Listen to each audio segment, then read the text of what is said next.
Hello, mambo vipi? Karibu sana mpenzi msikilizaji wa Chiko Online TV. Natumaini muheri wa afya. Kama bado subscribe channel yetu uwe na sisi kila wakati. Siku ya leo nakuletea historia fupi ya msanii mkongwe wa muziki wa bongo na si mwingine ni TID.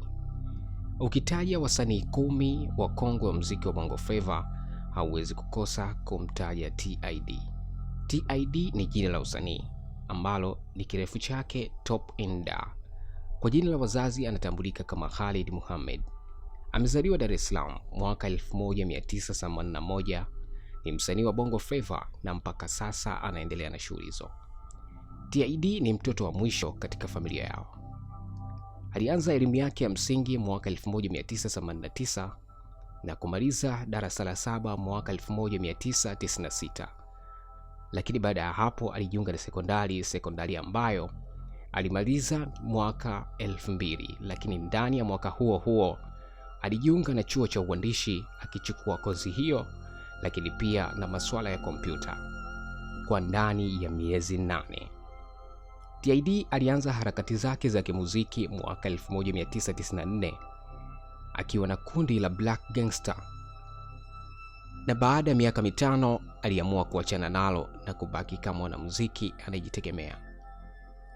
Akiwa na umri wa miaka 21 alisaini mkataba na Poa Records na kuachia wimbo wake wa kwanza unaofahamika kwa jina la Mrembo mwezi Machi mwaka 2002. TID pia alicheza kama mhusika mkuu katika filamu ya Girlfriend inayohusu tasnia ya bongo flava. Baadhi ya nyimbo zake ambazo zinaendelea kufanya vizuri ni kama vile Kiuno, Nyota Yako, Wewe Dada, Zeze, Siamini na ziko zingine nyingi ambazo zinaendelea kufanya vizuri mpaka hii leo.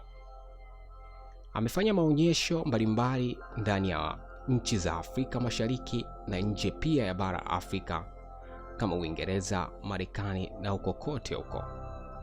Lakini mpaka sasa TID anaendelea na shughuli za kimuziki. Ukihitaji kumjua, endelea kumfuatilia kupitia katika social networks mbalimbali ambazo yeye anazitumia.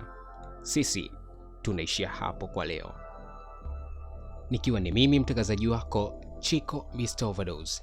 Kama bado hujasubscribe channel yetu ya Chiko Online TV. Pia unaweza kutupata kupitia WhatsApp 0714 33 89 87. Asante.